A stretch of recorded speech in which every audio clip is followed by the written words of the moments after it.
everybody, welcome back to the Claremont Classic Garage. Today we're going to start putting the lighting system on our Fordson E27N. We're going to start at the front and work our way back. So first thing we're going to deal with is the headlights.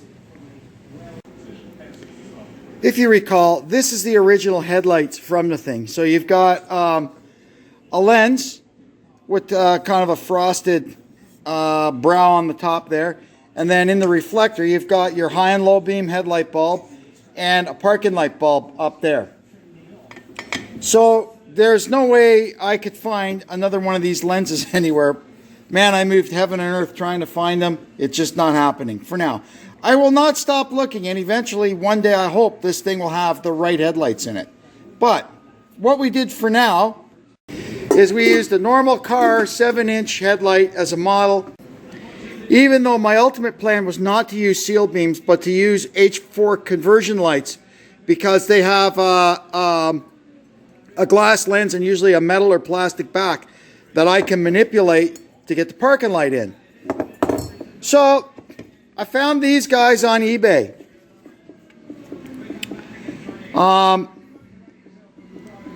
They're cheap. It was $36 for the pair. They've got kind of some vertical lines in them like these ones do. So without going crazy, this should work.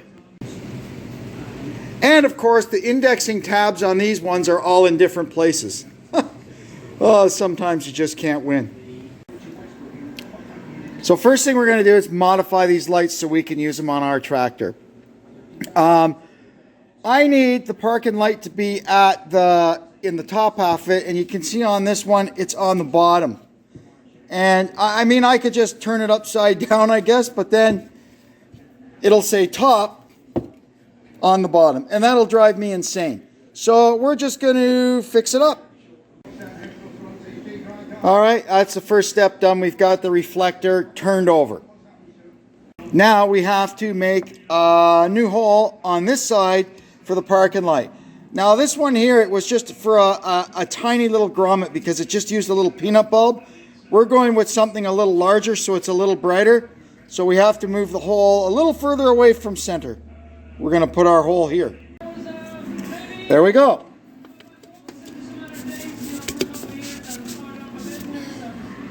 So that fits in nicely. There we are. Now it's right side up. A couple more operations to do on this and we can try it out. Now I've ground off the locating tabs that were all in the wrong places. I guess that's why these things were $30 for the pair. But anyway, it doesn't matter to me. It's not like we're putting them in a car. So I've got it all taped up, and we'll stick it in this little sandblaster over there and see if we can get the frosting done on the top of it. Well, I think it worked. We'll unwrap them and see.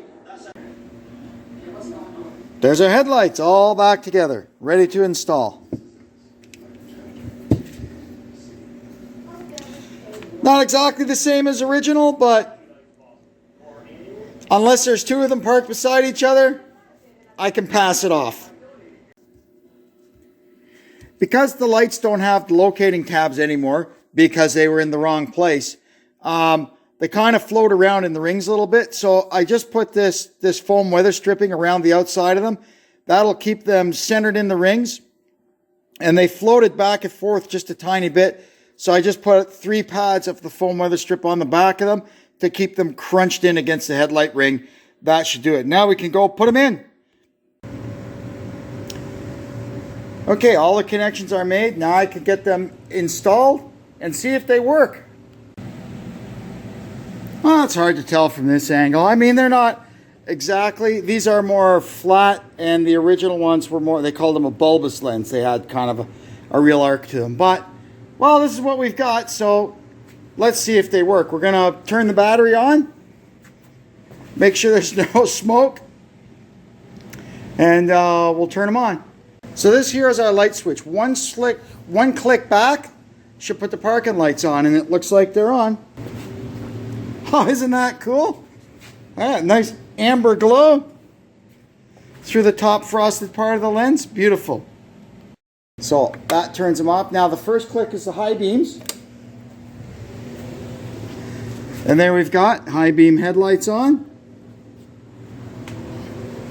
And then the next click is low beams. And they're on. Perfect. It only goes on one beam at a time. Anytime either of the headlight beams is on, the parking lights go off.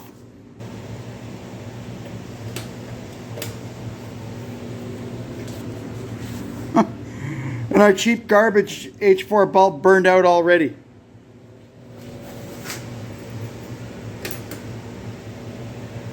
Well, we'll have to change those.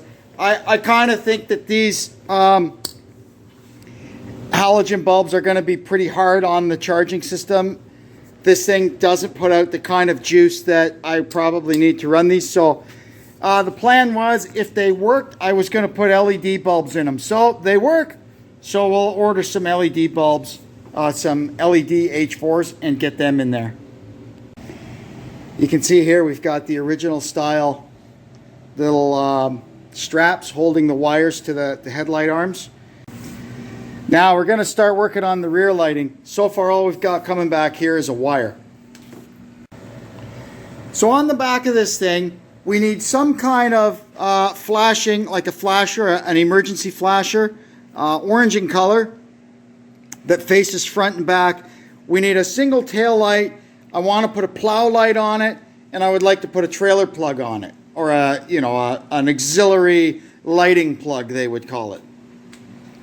So what we've come up with, this tractor originally, it had some square lights off a 70s or 80s Ford tractor. They just didn't, they weren't period correct for this. So I had a pair of orange lollipop lights I was going to stick on there.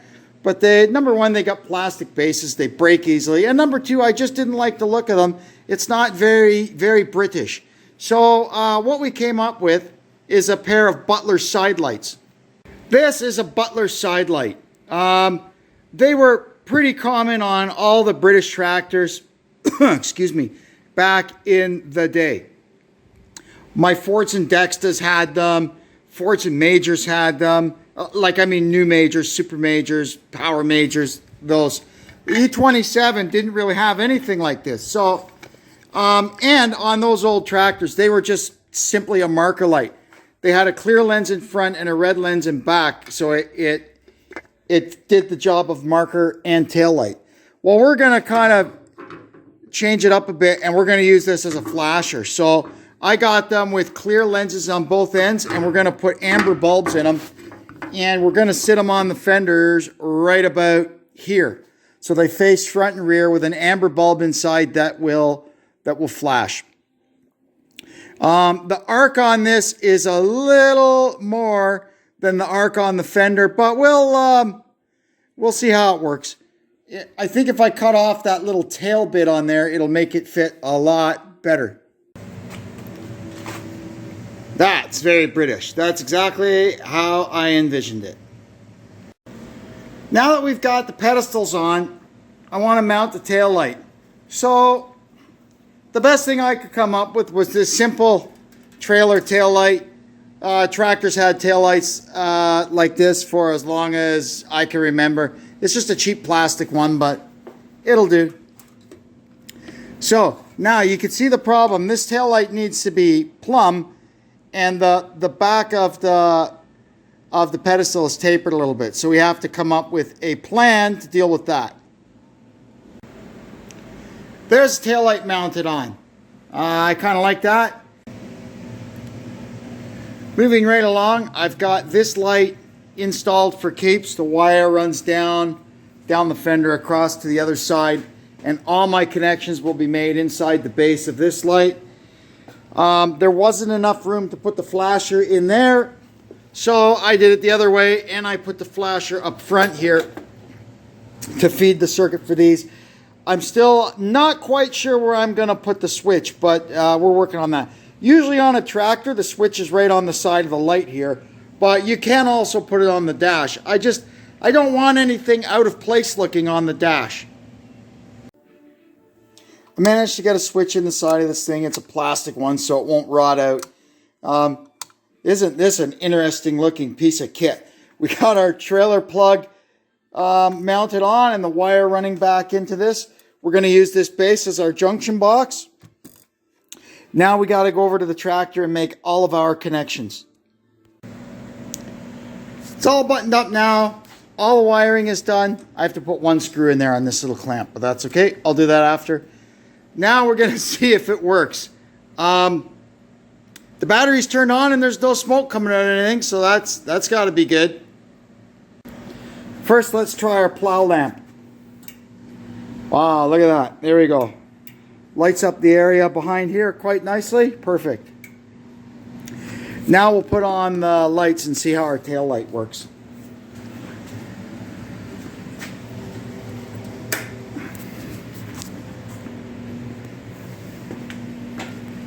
There we go. I put an LED bulb in it. Anything I can do to save the amount of power that this thing uses, I'm going to try and do it. I left incandescents in these because these are the flashers. I want them nice and bright. Let's see if they work. Beautiful. Perfect. Oh, and another thing I did, if you can see, I had the polarity of the ammeter backwards, but now I've got it proper. That's good.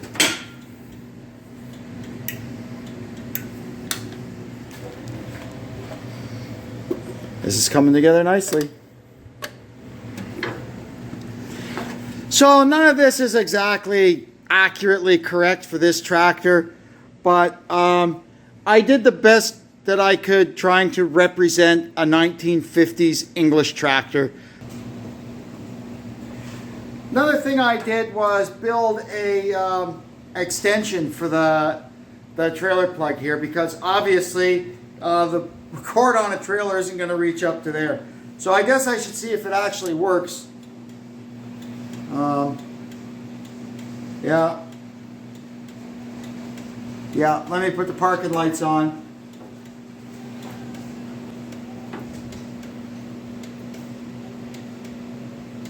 Yeah, that's good. You can see everything's working.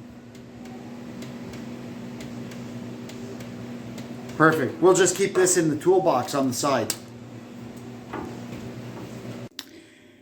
All right, here we go. It's time to see if we can crank this thing up. So we're going to open the fuel.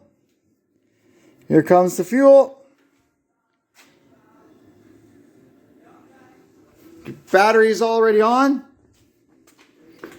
Let's climb up here. I just want to get this thing fired up for a second to see if it charges.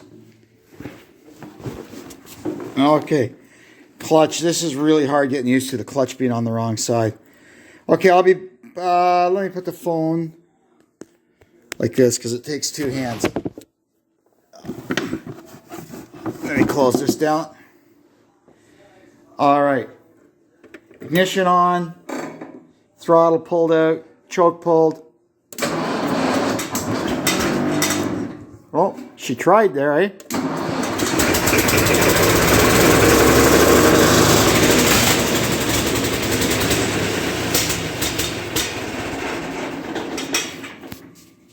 Well, that was something. It started. We'll see if we can get it to start and stay running. I got it running. It runs okay, but it's not charging, so we have to have a look at that.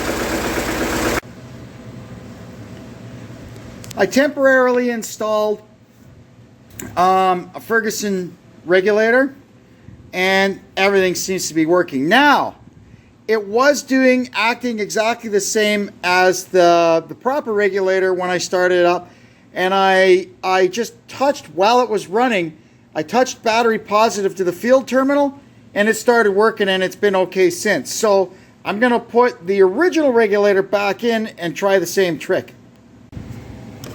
So my little trick didn't work on this one. Now, it's possible that there is some incompatibility issue between the generator and the control box, because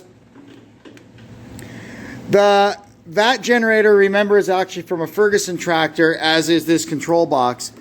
And there may be little differences because you have to remember the Fordson tractor has a battery ignition, And this thing originally had a magneto. So we're just going to go ahead and do what we got to do to get the Ferguson control box mounted in here and go with that. Here's our snazzy LED light bulbs. Hope they work.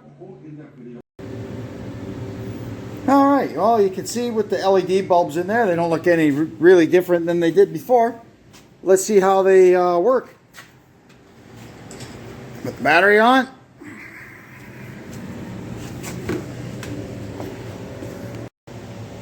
Alrighty, we'll just make sure the parking lights work. Yeah, they're a lot brighter too now that the batteries had a chance to charge up some. Okay, this will be the high beams.